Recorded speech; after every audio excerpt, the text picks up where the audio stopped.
हाँ जी। आज का जो टॉपिक रहेगा वो प्रतिवर्ती क्रियाओं के ऊपर रहेगा। ये जो टॉपिक है ये 10वीं क्लास और 11वीं क्लास दोनों के लिए उपयोगी है।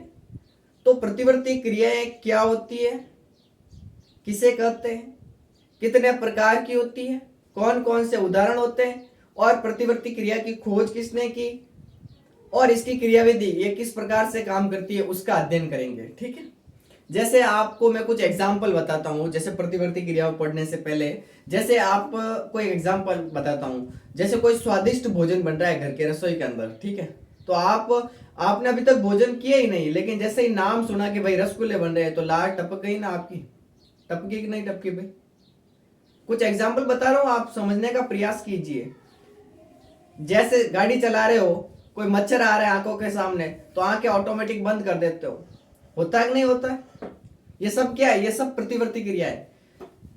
साइकिल चलाना, साइकिल चलाना भी क्या है? एक प्रकार की प्रतिवर्ती क्रिया है। हालांकि इसका प्रकार अलग होगा, ये उपार्जित प्रतिवर्ती क्रिया होगी क्योंकि इसको हमने बाद में सीखा है। एक एग्जाम्पल और बताता हूं। जैसे आप बाई चांस झुक जाते हो, जैसे झुकते हो और हाथ में कोई पत्थर उठाते हो तो आपको अगर कोई कुत्ता देख रहा है तो कुत्ता वहां से भाग जाता है। यह भी क्या है? एक प्रकार की प्रतिवर्ती क्रिया है। एक एक जैसे एग्जाम्पल और बताऊं। कोई आदमी सो रहा है, ठीक है, आप मजाक के मूड में गए और उसके पैर में ऐसे गुदगुदी की तो वो उसके पैरों से लात मार देता है। ये प्रतिवर्ती क्रियाओं के उदाहरण है। अब ये होती कैसे है उसका अध्ययन करते हैं। प्रतिवर्ती क्रिया, आज का जो टॉपिक है वो है प्रतिवर्ती क्रिया। जैसे हेडिंग लगा हो आप, प्रतिवर्ती क्रिया, प्रतिवर्ती क्रिया। जैसे मैं एक एग्जाम इसकी परिभाषा पहले लिख लेता हूं। किसी उद्दीपन के प्रति, किसी उद्दीपन के प्रति स्वतः होने वाली, स्वतः होने वाली अनुक्रिया प्रतिवर्ती क्रिया कहलाती है। क्या कहलाती है? प्रतिवर्ती क्रिया।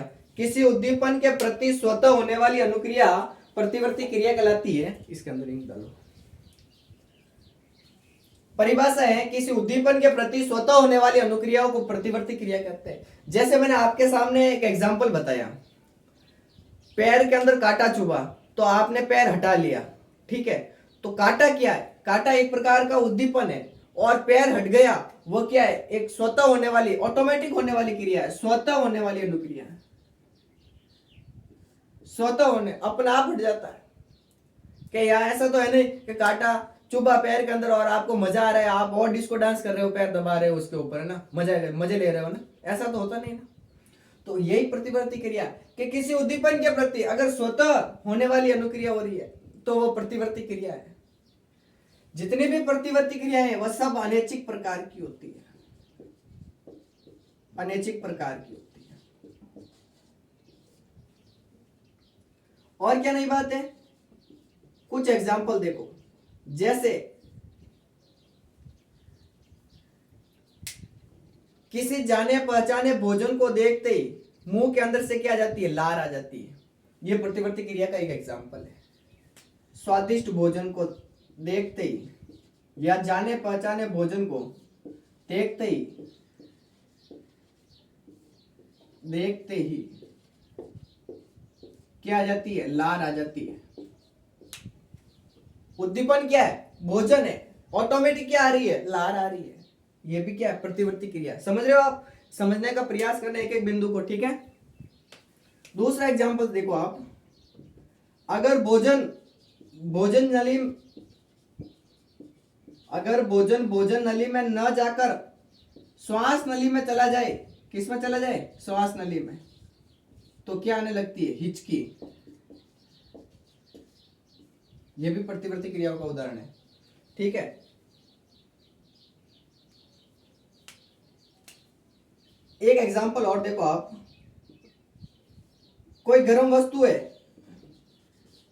उस गर्म वस्तु को हम हाथ से छू लेते हैं, हाथ से छू लेते हैं, तो हाथ क्या करता है, हट जाता है वहां से, ये भी प्रतिवर्ती क्रिया है। ठीक है, जैसे एक एग्जांपल और है, साइकिल चलाना,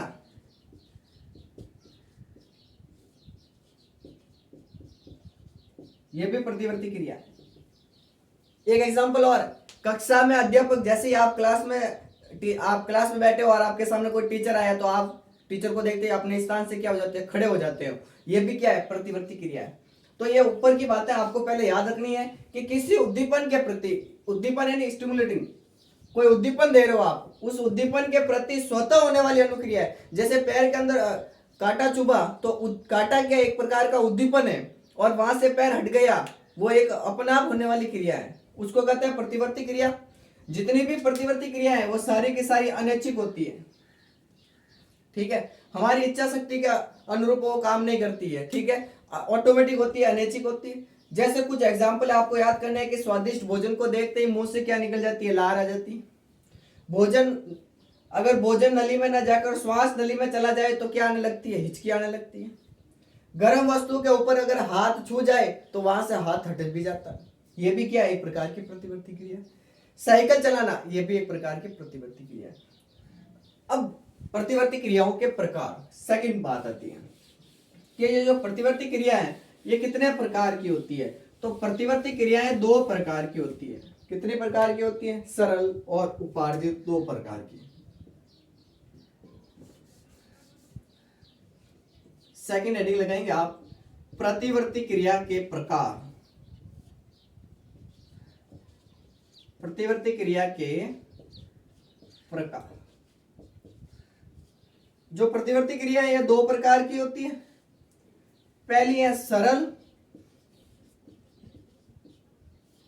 सरल प्रतिवर्ती क्रिया,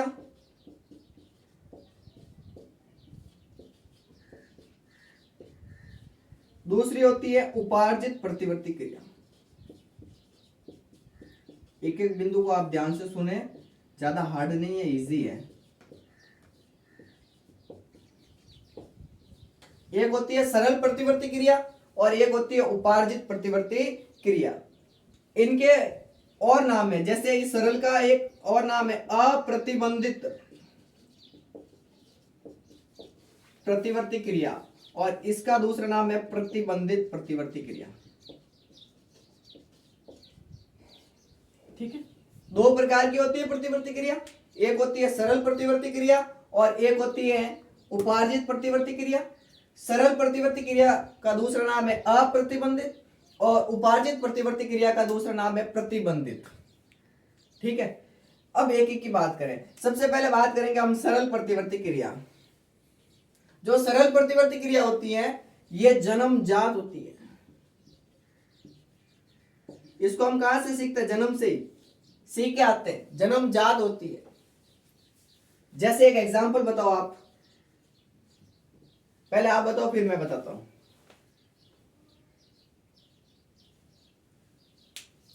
सरल प्रतिवर्ती क्रिया, इसका दूसरा नाम है अप्रतिबंधित प्रतिवर्ती क्रिया। ये जो प्रतिवर्ती क्रिया होती है ये हमें जन्म से प्राप्त होती है। जैसे एक एग्जांपल बताऊं मैं आपको कि आप कोई आदमी सो रहा है, ठीक है, जैसे कोई एक आदमी है, जैसे ये मान लो एक आदमी है, ठीक है, ये आदमी क्या कर रहा है, सो रहा है। ये जैसे दूसरा आदमी आया, ठीक है, ये आदमी क्या कर रहा है, इस आदमी के पैर गुदगुदा रहा है।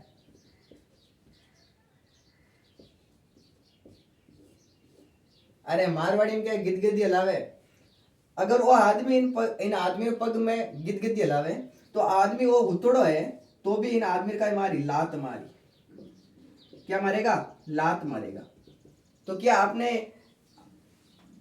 इसको कहीं सीखा है, मतलब जन्म के बाद में आपको किसी ने कोचिंग क्लास में या किसी स्कूल में सीखा है कि टाबरो कोई आदमी हो तो नहीं अंधुड़ो जो जाए अगर उन्हें गित गित अलावे नहीं तो लात मार दीजो, कहीं मार दीजो, लात मार दीजो, कोई नहीं कहो नहीं, जन्म से सीख आए थे ना। ये जन्मजात प्रतिवर्ती क्रिया या सरल प्रतिवर्ती क्रिया या अप्रतिबंधित क्रिया। दूसरा एग्जाम्पल, अगर भोजन है, आप सबको पता है पाचन और श्वसन में मैंने पढ़ाया था, जो भोजन होता है वो कौन से, भोजन नली में जाना चाहिए। अगर ये भोजन श्वास नली में चले जाए किस में चला जाए, श्वास नली में चला जाए, तो क्या आएगी, हिचकी आएगी। क्या आएगी, हिचकी आएगी। अब ये भी आपको किसी ने सिखाया क्या जन्म के बाद में कि नहीं आप खाना खाते हो तो वो खाना हमेशा भोजन नली में जाना चाहिए, अगर वो श्वास नली में चला जाए तो हिचकी आने लगती है, ऐसा किसी ने सिखाया नहीं है। हाँ, हालांकि हमने ये बायोलॉजी में पढ़ा है, लेकिन ये जन्म से हम सीख आए, ये जन्मजात प्रतिवर्ती क्रिया का उदाहरण है। ठीक है, ये है सरल प्रतिवर्ती क्रिया। दूसरी आती है उपार्जित प्रतिवर्ती क्रियाएं, ये इंपॉर्टेंट है। उपार्जित प्रतिवर्ती क्रियाओं में क्या होता है कि आप कुछ चीजें वातावरण में जन्म लेने के बाद में सीखते हो, निरंतर अभ्यास करते रहते हो और उस चीज को सीखते रहते हो। तो जो अभ्यास है और निरंतर प्रयास से जो चीजें सीखी जाती है वो सारी की सारी इसी में आएगी, उपार्जित प्रतिवर्ती क्रिया में। इसको हम वातावरण से अर्जित करते हैं, पहला बिंदु वातावरण से अर्जित करते हैं, सीखते हैं और इसका अभ्यास करते हैं, तब ये जाकर हमें समझ में आती है। जैसे एक एग्जांपल है साइकिल चलाना। साइकिल चलाना क्या जन्म से सीख आए थे? नहीं। कि कोई है क्या माँ के पेट में ही सीख आ जाए? नहीं। आपने जन्म लिया, फिर थोड़े बड़े हुए, फिर और बड़े हुए, फिर आपने साइकिल देखी, फिर साइकिल चलाना सीखा आपने। तो एक दिन में साइकिल चलाना सीख गए क्या? नहीं ना। तो पहले उसको आपने निरंतर मतलब पैदल चलाया होगा, है देखी पड़ी लेना आएगा। दूसरे दिन वो मैं नहीं किया, वो डंडा ही किया, बस सीट मत बैठा नहीं किया, निरंतर आपने अभ्यास किया ना साइकिल चलाने का, तब जाकर आपने साइकिल चलाना सीखा। तो ये वातावरण में आपने इसको सीखा है, आपने इसको अभ्यास किया है, तब जाकर ये आपके इस स्थापित हुई है। तो आपको जो वातावरण से प्राप्त होती है, जिसको आप अभ्यास करके सीखते हो, ठीक है, वो उपार्जित प्रतिवर्ती क्रिया है। जैसे साइकिल चलाना। दूसरा, आपको अगर कोई कुत्ता झुकते हुए देखता है, ठीक है, जैसे बाई चांस कोई कुत्ता जा रहा है और आप यहाँ खड़े हो और कुत्ते को आप जैसे कुत्ते के सामने आप झुकते हुए देखते हो, झुकते हो कुत्ते के सामने या पत्थर उठाते हो, तो कुत्ता आपको, कुत्ते को पता है कि ये अब मारेगा कुत्ता, ठीक है, मेरे को मारेगा, ये वाला कुत्ता मेरे को मारेगा, तो वो कुत्ता क्या करता है, वहां से भाग जाता है। तो यह वातावरण से आपने सीखा है, ठीक है। आपको झुकते हुए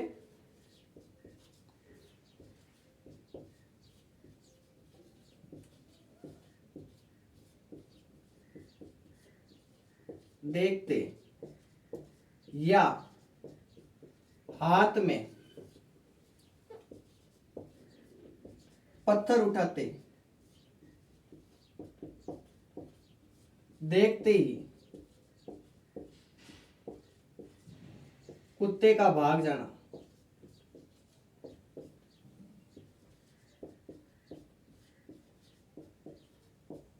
किसका उदाहरण है? उपार्जित प्रतिवर्ती क्रिया का। ठीक है, दो एग्जाम्पल है, अभी एग्जाम्पल एक दो और पढ़ेंगे हम। तो यहां तक देखो, आपको एक बार इसको उतार देना है, नोट कर लेना। मैं उपार्जित प्रतिवर्ती क्रिया के और कुछ एग्जाम्पल बताता हूं। एग्जाम में इसका प्रश्न आता है, या तो सीधा सीधा पूछेगा प्रतिवर्ती चाप को परिभाषित करो, या वो पूछेगा सरल और उपार्जित प्रतिवर्ती क्रिया में अंतर लिखो। ठीक है, दो तरह के प्रश्न। तीसरी अगर एग्जाम्पल की बात करें उपार्जित प्रतिवर्ती क्रिया का, तो आप गाड़ी चलाते हो, तो आपको पता है कि अगर कोई सामने से गाड़ी आ रही है तो आप उसको साइड मांगने के लिए क्या करते हो? हॉर्न दबाते हो। अरे पी पी करते हो ना, हॉर्न दबाते हो ना। तो आपने वो वातावरण से सीखा है, ऐसा नहीं कि जन्म से ही आपने माँ के पेट में ही सीख लिया है कि हाँ सामने से गाड़ी आएगी तब मैं साइड में से निकलो, साइड लेने के लिए वहां हॉर्न बजाऊंगा, ऐसा तो है नहीं। तो हॉर्न बजाना भी किसका उदाहरण है? उपार्जित प्रतिवर्ती क्रिया का। ठीक है, कक्षा में कोई अध्यापक आता है, कक्षा है, कोई क्लास चल रही है और इसमें कोई टीचर आ जाए तो विद्यार्थियों का अपने स्थान पर खड़े हो जाना, यह भी किसका उदाहरण है? उपार्जित प्रतिवर्ती क्रियाओं का है। यह भी आपने वातावरण से सीखा है, निरंतर इसका अभ्यास किया है, तब जाकर ये आपके दिमाग के अंदर फिक्स हो गया कि क्लास के अंदर कोई भी टीचर आएगा तो पहले हम उनके सम्मान में वहां पर खड़े होंगे। तो ये भी उपार्जित प्रतिवर्ती क्रिया का इंपॉर्टेंट टॉपिक है, छोटा है। अब देखो, जो प्रतिवर्ती क्रिया है, इस क्रिया के बारे में सबसे पहले किसने बताया, कैसे होती है, किस प्रकार से इसकी खोज हुई, उसके बारे में सुनते हैं। ठीक है, और वो क्या है देखो, एक एक बिंदु। सबसे पहले हम बात करेंगे, एक रूस के वैज्ञानिक थे। कहां के वैज्ञानिक थे? रूस के वैज्ञानिक थे जिनका नाम था इवान पावलोक। इवान पावलोक। इंक नहीं इसके अंदर क्या? रूस के एक वैज्ञानिक थे जिसका नाम था इवान पावलोव। ठीक है भाई साहब, क्या लगाते थे? पावा लगाते थे। अब वो आपके हिसाब से याद कर लेना कौन सी ब्रांड का लगाते थे। ठीक है, मैं समझाने के हिसाब से मजाक में बता रहा हूं, तो मैं अन्यथा मत लेना। ठीक है, रूस के वैज्ञानिक थे जिसका नाम था इवान पावलोव। ठीक है, इन्होंने सबसे पहले प्रतिवर्ती क्रियाओं पर अध्ययन किया। क्या इन्होंने एक कुत्ता लिया। किसको लिया? कुत्ते को। इस कुत्ते को वो भोजन देते थे। क्या देते थे? भोजन। और भोजन जैसे ही देते थे उस समय क्या बजाते थे? घंटी बजाते थे। बिंदु को ध्यान से सुनना। रूस के एक वैज्ञानिक थे जिसका नाम था इवान पावलोव।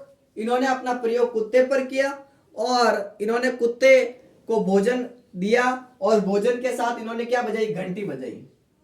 तो पावलोव भाई साहब ने देखा कि जैसे ही कुत्ते को भोजन दिया, घंटी बजी और कुत्ते के मुंह से क्या निकल गई? लार निकल गई।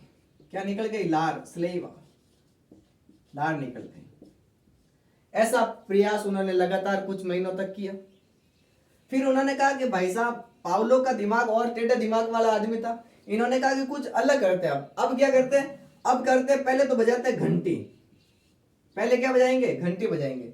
ये पहले प्रयोग में किया। पहले प्रयोग में क्या लिया? एक कुत्ता लिया, कुत्ते को भोजन दिया और भोजन के साथ क्या बजाई? घंटी बजाई।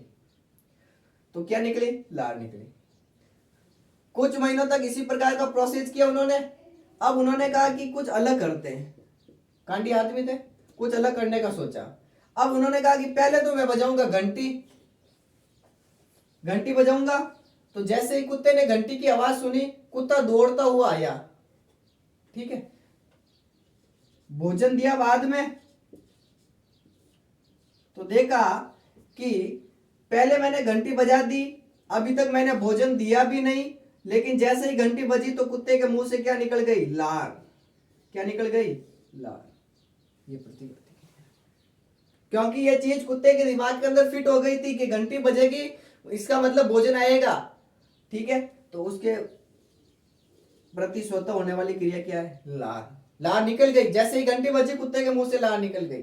जबकि पहले क्या हो रहा था कि कुत्ता भोजन दिया, घंटी बजी, फिर ला रहे। अब कुत्ते के साथ यही प्रयोग बार बार किया गया, तो कुत्ते के अंदर, वो दिमाग के अंदर चीज फिट हो गई कि घंटी बजेगी इसका मतलब मुझे भोजन देंगे। लेकिन दूसरे बाद में उन्होंने प्रयोग किया कि पहले तो हम बजाएंगे घंटी, भोजन नहीं देंगे। जैसे ही घंटी बजी कुत्ते के मुंह से क्या निकल गई? लार निकल गई। तो घंटी क्या है? घंटी एक प्रकार का उद्दीपन है। और लार क्या है? लार स्वतः होने वाली अनुक्रिया। क्या है? स्वतः होने वाली अनुक्रिया। यही तो है प्रतिवर्ती क्रिया। परिभाषा में हमने यही तो पढ़ा कि किसी उद्दीपन के प्रति स्वतः होने वाली अनुक्रिया क्या कहलाती है? प्रतिवर्ती क्रिया। बिंदु याद करना, ये प्रतिवर्ती क्रियाओं के बारे में जानकारी थी। अभी इसकी क्रियाविधि पूरी नहीं हुई है। ठीक है, तो देखो प्रतिवर्ती क्रिया में अभी तक हमने जो भी पढ़ा एक बार इसका रिवाइज करते हैं। प्रतिवर्ती क्रिया किसी उद्दीपन के प्रति स्वतः होने वाली अनुक्रिया प्रतिवर्ती क्रिया कहलाती है। जितनी भी प्रतिवर्ती क्रियाएं वो सारी की सारी अनैच्छिक प्रकार की होती है। प्रतिवर्ती क्रियाएं मुख्यतः दो प्रकार की होती है, एक सरल और दूसरी होती है उपार्जित। सरल प्रतिवर्ती क्रिया का एक और नाम होता है अप्रतिबंधित प्रतिवर्ती क्रिया, और उपार्जित प्रतिवर्ती क्रिया का एक और नाम होता है जिसका नाम होता है प्रतिबंधित प्रतिवर्ती क्रिया। सरल प्रतिवर्ती क्रिया में क्या पढ़ा हमने कि ये जो प्रतिवर्ती क्रिया होती है व्यक्ति को जन्म से ही प्राप्त होती है, जन्मजात होती है, जन्म से ही वो प्राप्त होती है। जैसे आंखों के सामने कोई मच्छर आ रहा है तो आंखों की पलकों का ऑटोमेटिक बंद हो जाना। किसी गर्म वस्तु को अगर हाथ से छुओगे ऐसे तो हाथ जलने लगता है। भोजन का भोजन नली में न जाकर श्वास नली में चले जाने पर क्या आने लगती है? हिचकी आने लगती है। ये सारे के सारे एग्जाम्पल किसके? सरल प्रतिवर्ती क्रिया के। जबकि जो उपार्जित प्रतिवर्ती क्रिया है जिसको आप वातावरण से अर्जित करते हो, निरंतर अभ्यास करते हो, वो उपार्जित प्रतिवर्ती क्रिया है या प्रतिबंधित प्रतिवर्ती क्रिया कहलाती है। जैसे इसके एग्जाम्पल है, साइकिल चलाना, कक्षा में अध्यापक के आते ही विद्यार्थियों का अपने स्थान पर खड़े हो जाना, आपको झुकते हुए देखते ही कुत्ते का वहां से भाग जाना, यह सब उपार्जित प्रतिवर्ती क्रिया। प्रतिवर्ती क्रियाओं के बारे में सबसे पहले बताने वाले वैज्ञानिक थे इवान पावलोव। कहाँ के थे? रूस के थे। एक प्रयोग किया, प्रयोग किसके ऊपर किया? कुत्ते के ऊपर किया। कुत्ते को क्या दिया? भोजन दिया। क्या बजाई? घंटी बजाई। क्या निकली? लार निकली। बार बार यही प्रयोग किया, दोहराया कई महीनों तक। फिर कुछ चेंज किया कि पहले तो बजाएंगे घंटी, फिर देंगे भोजन। तो जैसे ही इवान पावलोव ने पहले घंटी बजाई, कुत्ते के मुंह से क्या निकल गई? लार, जबकि अभी तो भोजन दिया ही नहीं था। तो यही है प्रतिवर्ती क्रिया की। घंटी एक प्रकार का उद्दीपन होती है और लार एक स्वतः होने वाली अनुक्रिया है। ये प्रतिवर्ती क्रियाओं के बारे में, ठीक है। इसके बाद में जो टॉपिक आता है,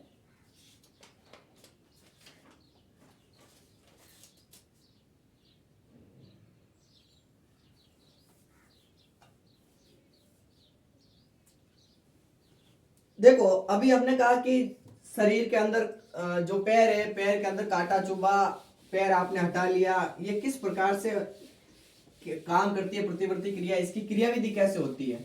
तो देखो प्रतिवर्ती क्रिया की क्रियाविधि आप हेडिंग लगाएंगे, दो शब्द लिखता हूं। एक तो लिखता हूं मैं संवेदी तंत्रिकाएं,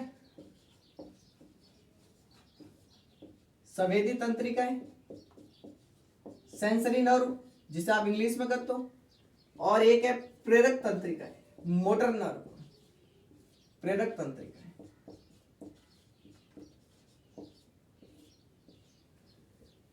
दो शब्द है, एक है सेंसरी नर्व और एक है मोटर नर्व। जैसे मान लो ये किसी व्यक्ति का एक पैर था, ठीक है, इस पैर के अंदर ये मान लो कांटा चुभा, ठीक है, तो यहां पर कांटा चुभा, तो यहाँ की जो ये संवेदना है भाई, यहीं से वो उद्दीपन मिला ना, तो इस उद्दीपन को यहां से लेके इस उद्दीपन को कौन ग्रहण करेगी? संवेदी तंत्रिकाएं ग्रहण करेगी इस उद्दीपन को, ठीक है।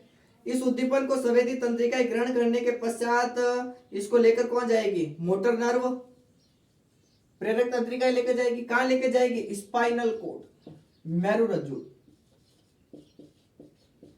मेरुरज्जु, मेरुरज्जु के धूसर द्रव्य मस्तिष्क में आइए, वापस पढ़ेंगे आप। अभी आपको इतना याद करना है कि एक होती है संवेदी तंत्रिकाएं और एक होती है प्रेरक तंत्रिकाएं। संवेदी तंत्रिकाएं वहां से संवेदनाओं को लेके जाती हैं, ठीक है, और संवेदी तंत्रिकाएं इस उद्दीपन को यहां से ग्रहण करती है और इस उद्दीपन को यहां से लेकर जाएगी प्रेरक तंत्रिकाएं। कहां लेकर जाएगी? स्पाइनल कोड के धूसर द्रव्य यानी मेरुरज्जु के धूसर द्रव्य में लेके जाएगी।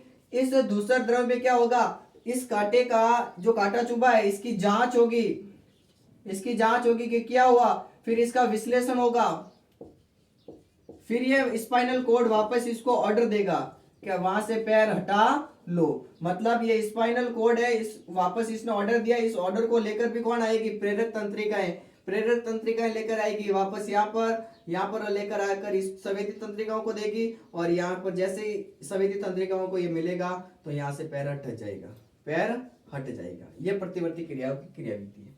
समझ में नहीं आया? वापस देखो, दो शब्द है, एक संवेदी तंत्रिका है, एक होती है प्रेरक तंत्रिका है। संवेदी तंत्रिका संवेदनाओं को ग्रहण करती है, जो चीज आपके पैर में चुभी है उसकी जो संवेदना है, उसका जो मतलब जो दुखता है ना पैर, उसको लेके जाएगी। संवेदी तंत्रिका संवेदनाओं को ग्रहण करेगी, फिर जो वो अनुभव हुआ है उनको लेकर कौन जाएगी? प्रेरक तंत्रिकाएं, जिसको आप इंग्लिश में मोटर नर्व कहते हो। ये प्रेरक तंत्रिकाएं कहाँ लेके जाएगी? उस संवेदनाओं को, उसको लेके जाएगी स्पाइनल कोड में। स्पाइनल कोड को आप हिंदी में कहते हो मेरुरज्जु, और मेरुरज्जु में भी कहाँ लेके जाएगी? धूसर द्रव्य में। धूसर द्रव्य में क्या होगा कि इसका जो जांच होगी, किसकी? जो ये पैर के अंदर कांटा चुभा इसकी जांच होगी, फिर इसका विश्लेषण होगा, फिर जो वापस स्पाइनल कोड इसको ऑर्डर देगा कि वहां से पैर हटा लो। तो ये जो ऑर्डर है ये भी वापस कौन लेके आएगी? प्रेरक तंत्रिकाएं। कहाँ लेके आएगी? यहाँ लेके आएगी, जिससे पैर हट जाता है। तो देखो संवेदनाओं को ग्रहण करने का काम कौन करती है? संवेदी तंत्रिकाएं। ठीक है, और इनको वापस यहाँ से यहाँ तक लेके कौन जाएगी, प्रेरक तंत्रिका है। वापस यहाँ का जो ऑर्डर है वो भी यहाँ से लेकर वापस यहाँ कौन लाएगी, प्रेरक तंत्रिका है। ये होती है आपकी प्रतिवर्ती क्रियाएं। आज की क्लास के लिए धन्यवाद, आगे मिलेंगे नेक्स्ट क्लास के साथ।